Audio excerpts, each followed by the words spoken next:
This is TWiT. You remember last week we mentioned that Tile had been picked up by a family safety app, Life360. Well, here's the other shoe dropping. Yeah. Life360 is happy, I tell you, to sell your precise location data to whoever wants to buy it. Yep. Do you like the worst part of this is that there were all these articles saying how Apple was cracking down on companies like Life360 just because they were using MDM software to try to protect your kids, and Apple was being anti-competitive. Damn them. They wanted to lock down the parental control, and they were so angry. Those articles were so snarky and so angry. They never stopped for a second to just ask why. Like, what is the other discussion? What is the other point here? Yeah. And also, like, Apple is encroaching on Tile. This is like, I'm saying, like, be hard on Apple, be severe on Apple, never give them the benefit of the doubt, but ask the other questions. Yeah, well, that's why coverage, I'm glad this is getting reported. The markup's reporting that Life360 is used by 33 million people worldwide. The app is selling data on kids and families' whereabouts to approximately a dozen data brokers who have sold data to virtually anyone who wants to buy it. Yeah, and everybody should keep in mind that it doesn't mean, well, what does that matter? I only use my Tile tracker for this one thing. No, it's the app on your phone. They've got it. They've got everything. Yeah. And I'm not saying, by the way, this is not asserting that Tile's doing this. This is Life360, the new owner of Tile. And the other thing to underline what Andy's talking about, it's not just that. What happens is the data brokers are taking the data from everyone, so they're connecting where you were and what you bought, all that, and then what you're doing here, and what and when you go to a page that has a Facebook tracker on it, they're tying that all back in, and so all of this stuff, it's this huge web that you're now part of, and I think that this is going to probably be, it probably won't be the end of Tile, but Tile, without Apple there, it might last for a little longer. With Apple already having an AirTag there, I think anybody would be nuts to buy a Tile at this point. The markup spoke to two former employees, both still employed in the data industry. They formerly worked at location data brokers Cubic and Xmode. They said that Life360 is one of the largest sources of data for the data broker industry. CEO and founder of Life360 says, "Well, we have no means to confirm or deny the accuracy. We see data." Got caught doing this. They did say, by the way, and this is a direct quote from the markup. Thank you, themarkup.org. "We see data as an important part of our business model that allows us to keep the core Life360 services free for the majority of our users, including features that have improved driver safety and saved numerous lives." Yeah, see, Google can get away with that when they're saying that we provide infrastructure for tiniest institutions to the largest institutions that cost nothing. We give you a mapping system that is the best in the world and costs you nothing, on and on and on. And yes, we do run a ad network that exploits that stuff. That seems like a fair deal. When a company like this says, no, we're using it to make, no. Don't even pretend that's in any way a fair proposition. It's like we're going to hit you in the head 8 times with this paper towel roll, but we're also going to give you 1 piece of free candy. It's like hard candy. It's like, no, you're being jerks. Start pretending that we should be grateful to you, or you're doing anything innovative. We should mention that if you read the Life360 privacy policy, it does mention Cubic and all states Arity. They say those are among the companies that we sell data to. The leaker, an former Xmode engineer, said the raw data that the company received from Life360 was among Xmode's most valuable offerings due to the sheer volume and precision of the data. A former Cubic employee joked the company wouldn't be able to run its marketing campaigns without Life360's constant flow of location information. And again, for advertisers and for people who are talking, who are trying to figure out all of this stuff to make it work, this is just another brick in the wall. Like, this is why people say when they get the option on an Apple phone, it's why 85% say nope, I'm not interested, because it's gross. And it just keeps on showing up as more and more gross, and I think that's going to be, it's going to keep on making it harder and harder. People are going to be more and more open to further regulation and mostly just them just checking out. Well, it's the apps you don't expect that are doing it too. Like in some ways, you expect certain apps will do it, and like Andy said, with Google, we have a fair exchange for those things. But when you turn on like the Bluetooth monitoring thing, or you turn on the tracking thing, and suddenly like your local TV network is taking all this information, the store at the shopping mall is following you through the thing. You're like that. You have no need for that. You're just stealing that information at that point. For me, the turning point was when I got the GDPR notice from PG&E. That's they provide power in California. And I was like, you guys, you can't even keep my power on, and you're like stealing my data. I was insulted. Because the reason I went to the page was because I didn't have power. And it was here's another little fun tidbit. The CEO and founder of Life360, Chris Hulls, said, "Well, I can't reveal who our customers were.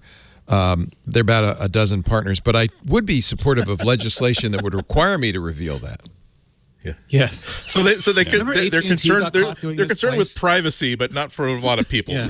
Well, it's contractual. Their clients get privacy. Just to be clear, it is not clear whether this data is sold aggregated. I think it probably is, rather than where does Leo last night. It's more like. But again, that data. I wouldn't be surprised, though, if that data is, when you say group of people, though, it is tying you, what they want in that aggregate data. Yeah. No, it's not.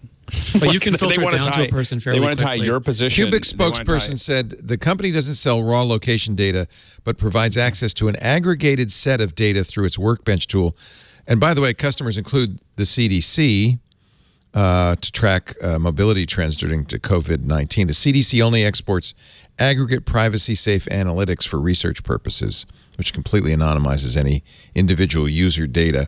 Cubic does not sell data to law enforcement agencies or provide raw data feeds to government partners, unlike others such as Xmode and Safegraph. So Cubic's one, they don't, but others do. So, okay, your point taken. All that data is being tied in, and again, what they want to do is they want to tie it to your Facebook tracking bit, your purchases at Safeway, they're building this. They're building a picture of you that they can then manipulate and pull at. Yep, I shopped at an Amazon Go store for the first time, so I could document it and write about it later on this weekend. And it's like just every moment you're in there, you realize that I am doing nothing. I'm not tapping in. After you tap in at the entrance, it's like I am not make sure your phone is turned on and switch to this, or now scan this. Every time you take this, when you took this sandwich, make sure that you put this, you scan this thing or whatever, or make sure that there's a sensor that you can see, an optical sensor to see that that the sandwich has been taken. All I did was shoplift what I was going to eat on the Amtrak train on the way home, and that was able to had such granularity of being able to track what I'm doing and where I am inside that space that I got a ping as soon as I was on the sidewalk saying, "Here's exactly what you bought. Here's exactly what we charged you for. Thank you. Come again." Well, let me ask this. It's not clear that it is individual data. It's and that maybe doesn't surprise me. But let me ask this. Would it be okay if the usage were, and this is, I think, what most of the companies are attempting to at least give the impression of, if not explicitly saying, if the usage were aggregate data, like we know males 25 to 54 traveled the Amtrak train between this hour and this hour in great numbers, were sold to advertisers, that kind of information, would you all be okay with that? Yes, so long as there's something in the user agreement saying that, acknowledging that, hey, we will and we can sell aggregate data. As long as there's something in the user agreement saying we are expressly forbidden in this agreement from selling personally identifiable information in terms of what we collect. We will never tell anybody Andy Ihnatko was here at this store. Here is what he did. Here's what he bought. I think that's fair play so long as it's there for people to read. I think what we really need, however, is federal legislation saying that your personal data belongs to you. It is your property. Just like as soon as I publish something, the copyright belongs to me. That's what the law says. I don't have to file anything. I don't have to declare an intent. It belongs to me. So if you take it from me without telling me, I can legally do something to make your day very, very hard. We need something like that about personal information, saying that I have to specifically agree to sell this or lease this to you. You can't just simply have an agreement saying, oh, by the way, it's kind of okay. It has to be something a little bit firmer than that.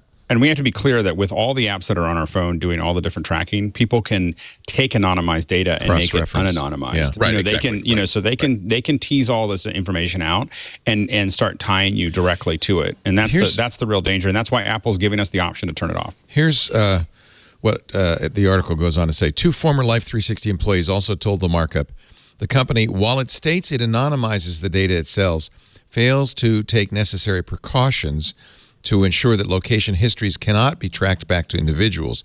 They said that while the company removed the most obvious identifying user information, it did not make efforts to fuzz, hash, aggregate, or reduce the precision of the location to preserve privacy.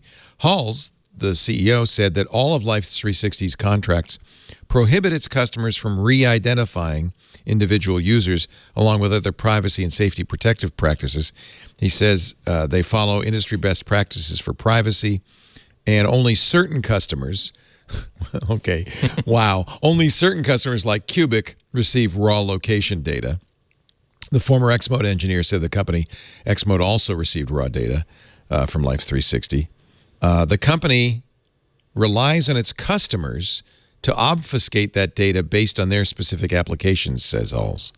Some of our data partners, it's up to you guys. What? We're going to give you the information, but you got to take you care. got to have a. Oh my you got to keep your phone 300 miles away from you at every time. Yeah. So let me tell you how profitable this is. In 2016, the company made $693,000 from selling data. 4 years later, $16 million from selling location data.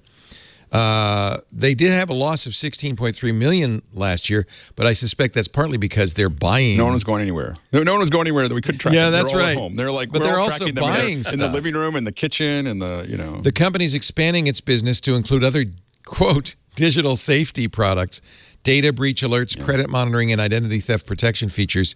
They're Australian. They're Australian. I didn't know they were an Australian company. They've also acquired companies that expand its tracking. In 2019, they purchased ZenScreen, a family screen time monitoring app. In April, it purchased a wearable location device company, GeoBit, aimed at tracking young children, pets, and seniors. Halls said they have no plans to sell data from GeoBit devices or its digital safety services. And then, of course, they announced the plans to buy Tile a couple It's just too sticky. Like, once you're in there, you can't, and the other thing is the regulations will be light and slow because a lot of the intelligence agencies don't really want you to turn it off, Yeah. So they're kind of like, they're talking to the legislators going, like let's not get too heavy-handed here. It's pretty useful. It's also all this timeline really explains why it's important to note the difference, particularly at Apple. This is one of Apple's strengths between we collect information from you, but we're very, very trustworthy. I believe that Google collects information from you, but it's very, very trustworthy. They treat it very, very securely. Apple can say that we don't collect any information from you that we don't absolutely need, because we do trust I absolutely trust Apple with this stuff more than any other tech company of its size or under its size. However, just imagine 30 years ago saying, well, Sears will never go out of business. Polaroid, oh my God, it will never just be like a logo that people can stick, that a company can stick on any piece of crappy electronics to make it think it's sophisticated. Apple could be that company. All it needs is a couple of bad generations in which suddenly there is this immense, the most trustworthy company in the world with the most valuable treasure trove of previously unknown, unreleased, unevaluated, unmonetized personal consumer data is now up for grabs by a bankruptcy court. It's like, it's not impossible. So this is why these things matter. It matters when Apple says we are not just good with your data, we're actually not collecting it in the first place. But remember, again, that even if you get that pop-up saying you want to let this guy track you, if you're buying an app specifically for tracking, you're going to say, oh yeah, I guess I do want to allow that. There is, I should tell you, if you want to use Life360, a setting that can disable the sale of location data in the privacy settings. So there is a checkbox. Yeah, nobody tells you about it, but you can find it. Well, and this unwrapping, like, this is a system that Apple is like slowly adding, to the knowledge. I mean, this came out in the press, but if you look at the new updates that Apple's working on, where they are going to start telling you everything your app is doing, like every website, everything that it's talking about, all those things, if people thought that it felt gooey before, it's not. I'd be nice a lot like more before. sanguine about this if Apple didn't collect this information. This is the problem with both Apple, Google, Facebook. They're first party. So all of these warnings are about third party data collection, but all the first party data collection continues. Yeah, but I still think what the effect that it's going to have on people is when you open it up and you get these reports of third party data. You'll suddenly be aware of this. You're going to be like, wow, I do not want that. But again, it's a little. It's a little hand waving, different, like because sure. it's saying, these point, these bad people are collecting data. But they don't mention the first. And it's not just Apple. It's Google, Facebook, Microsoft, everybody else. There is first party collection, and that's a big problem, I think. But what Apple's not doing is interconnecting it with all the other like Facebook. Well, we don't know exactly what Apple's doing. I mean, I think they imply that they're taking good care of your data. It's not but they're selling ads against it. So against the first party information that they have, but they're not cross-checking it with Safeway purchases. That's the. I mean, literally, that's where it's dangerous. Like this, when you get out into that web, is where things get super weird, and people are able to build this stuff. When you're talking about how people interact with your own app, I think that's very different than as you start to cross. When you start to cross it, you can get into a whole different world of knowing about someone. That's why third-party data the real is value. Very different than first. The real value is you stick that out. First-party data is how they interact with us in the app, and I want to create a better service, and I want to give them those things.